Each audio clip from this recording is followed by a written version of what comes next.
Bismillah, Assalamualaikum warahmatullahi wabarakatuh. Hamdan liman qala fi kitabihil aziz ar-Rahman 'allamal Qur'an khalaqal insan 'allamahul bayan. Wassalatu wassalamu ala nabiyyil qail khairukum man ta'allamal Qur'an wa 'allamah.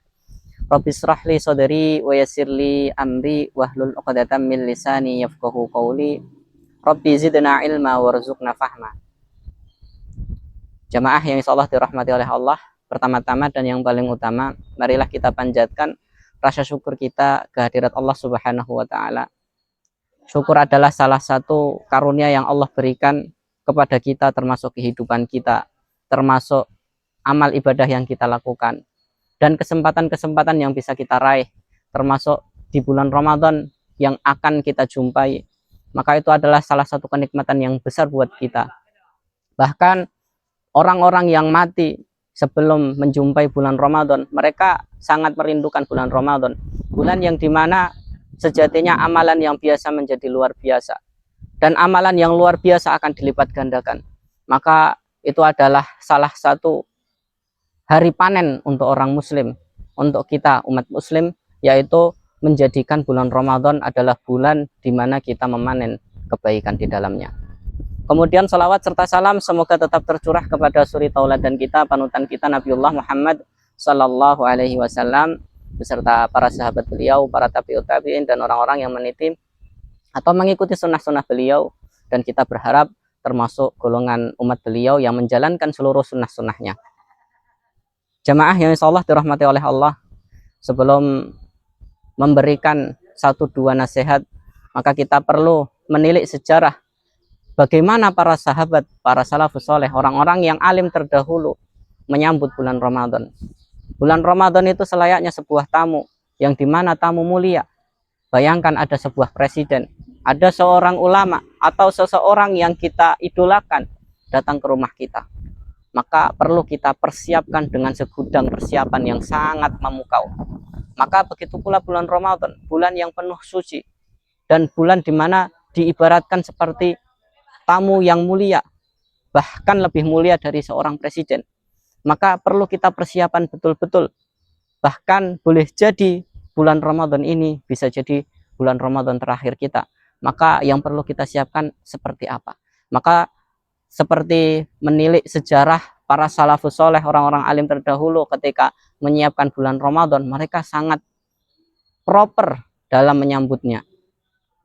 Maka apa aja yang mereka siapkan? Pertama, doa. Para sahabat sebelum masuk ke bulan Ramadan, bahkan di bulan Rajab, mereka sudah berdoa. Allahumma barik fi Rajab wa Sya'ban wa balighna Ramadan. Ya Allah, berkahilah kami di bulan Rajab dan bulan Sya'ban, dan sampaikan kami di bulan Ramadan. Maka perlu kita ketahui bahwa doa itu adalah harapan kita. Doa adalah salah satu keinginan kita agar Allah menyampaikan dan bisa menjadikan bulan Ramadan adalah bulan yang berkah buat kita. Kemudian yang kedua yaitu mengkaji fikih siam, sama yasumu, atau artinya menahan. Di bulan Ramadan kita diwajibkan untuk berpuasa. Maka berpuasa itu bagi seorang muslim adalah salah satu cara untuk menahan diri kita untuk melakukan hal-hal dari yang menimbulkan dosa maupun hal-hal yang mungkin buat kita seharusnya halal, yaitu makan dan minum, tapi di bulan Ramadan kita dilarang untuk makan dan minum ketika kita berpuasa. Maka di situ kita dilatih gimana caranya kita mengkaji fikih di dalamnya. Apa aja yang bisa menjadikan puasa-puasa kita batal? Apa saja yang bisa menjadikan puasa-puasa kita tidak ada nilainya? Dan bahkan bisa jadi puasa kita hanya dinilai sebagai orang yang mendapatkan lapar dan haus saja.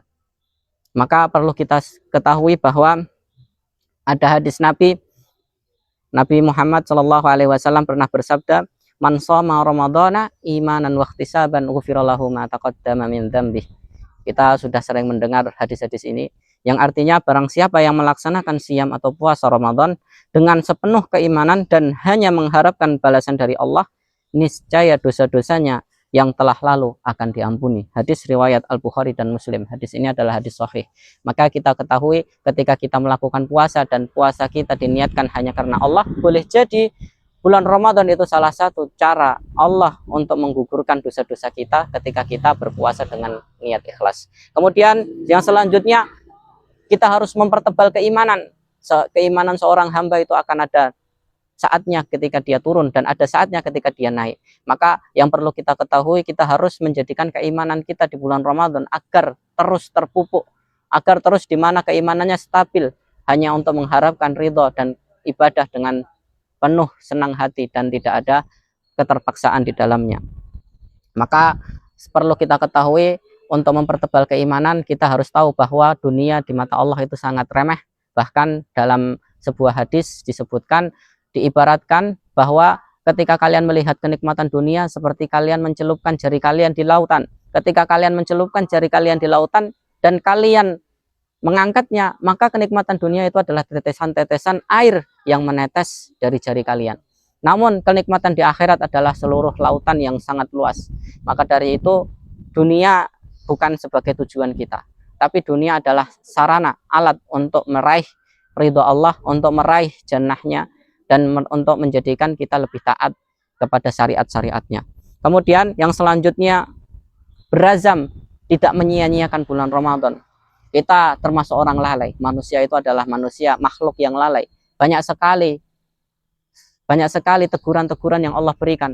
Beberapa hari yang lalu ada beberapa gempa yang mungkin terjadi ketika pagi hari, yang terjadi ketika malam, dini hari.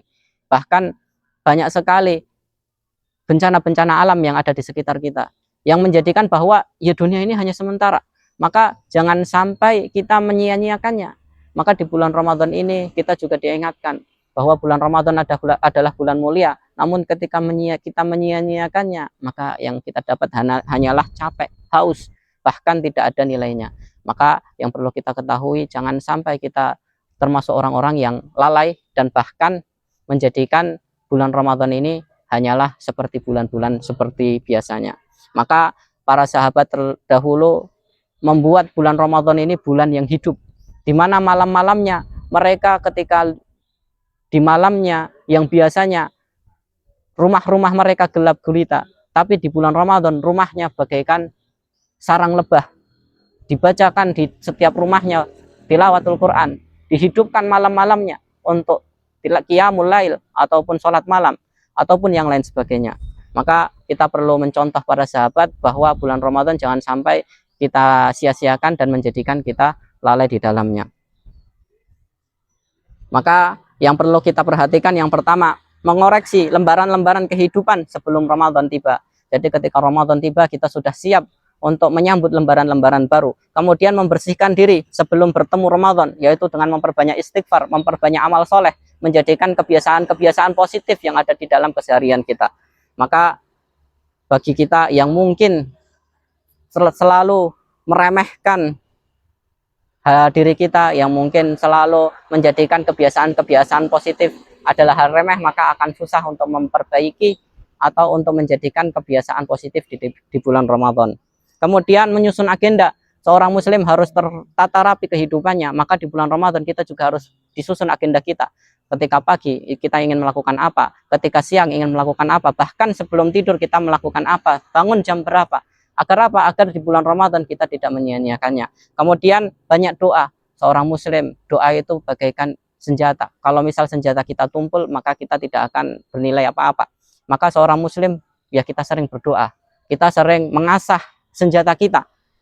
Agar ketika kita di bulan Ramadan, kita berdoa agar kita termasuk orang-orang yang beruntung. Beruntung di mana Ramadan kita tidak kita sia-siakan, dan beruntung amalan di bulan Ramadan kita makbul atau diterima oleh Allah Ta'ala. Kemudian banyak mempelajari dan membaca. Kita sebagai seorang muslim banyak sekali di zaman sekarang mungkin lalai bahwa ilmu itu adalah salah satu sarana untuk memperbaiki ibadah kita, untuk menjadikan ibadah kita sempurna. Maka kita perlu sempurnakan ibadah kita dengan banyak membaca, menambah ilmu, entah itu ilmu di kajian ataupun di buku-buku ataupun di video-video. Maka kita harus banyak membaca agar amalan kita bisa diperbaiki. Maka dari itu nasihat saya, bulan Ramadan ini bulan yang singkat, hanya 1 bulan saja. Maka jangan sampai kita sia-siakan, dan jangan sampai kita termasuk orang yang rugi yang hanya 30 hari kita lakukan hanya makan, minum, tidur, dan lain sebagainya. Tapi jadikan bulan Ramadan ini bulan istimewa yang dimana di dalamnya kita melakukan kegiatan positif dan menjadikan inspirasi bagi orang sekitar kita. Mungkin itu saja khotbah singkat dari saya. Apabila ada salah katanya, salah kata, salah ucap, saya mohon maaf sebesar-besarnya. Saya cukupkan, akhirul kalam. Wassalamualaikum warahmatullahi wabarakatuh.